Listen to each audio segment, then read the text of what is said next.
Shwa bangin sedang ya ke kubor, ni kerpat ipi ki nongpet, ban subscribe ya ke ni ke channel, ban klik ya notification bell, pen yo ki kubor na ke jela.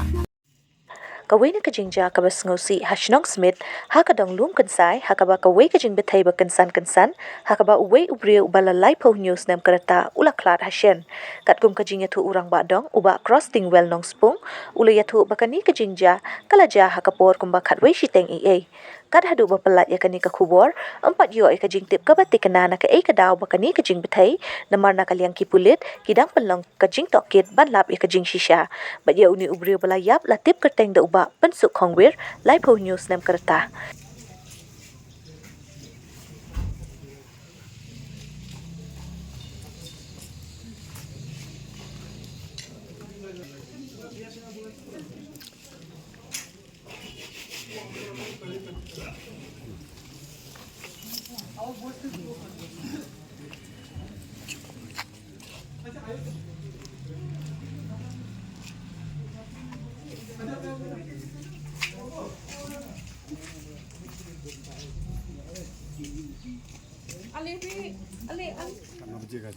Kadwe stengnya itu kan.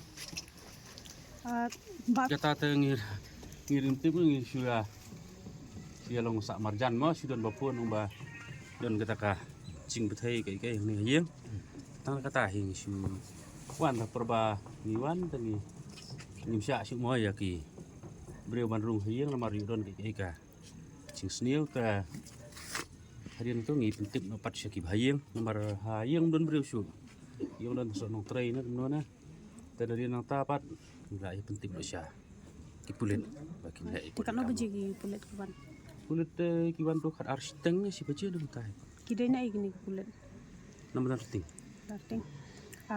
Ini iba ila saat klat. nak tekepor pa don kita kacing betai temut ila dap klat tekepor I kerteng kumno le sekano senam I dijak iu. kerteng dengan ngam tip kerteng teh ijat kongwir di si kot i baham de ijat teka ijat kongwir bekas senam ladon fai tu si lai pesan lai kundup senam Kane kadai kadong iu ba? kani lum kesai Kadong sai. Ke Hakapor baca tip ra tambah kiong ba don brio roh nomor bagadis niyo debun bagi syong yo ke kiong don nang kita kibai triyo ro ki tri serum kan bagata jinja bagaja kan semasya keman kane jingjia ka jia bitna ka kamera ne kum kadai sabar ne kum ba? Tharai ha kamera tharai ngir ngim tip ha moy kata nomor bangim don chan mo ngim tip tharai ta kaja kamera ka ba don ita iba klah ni bagi kulit kidang nyawa bani tu mentah kita empat yo tip nomor ngir ngim cendung ti support ta bidang il harga buat start cuki mo pandai ka berangkam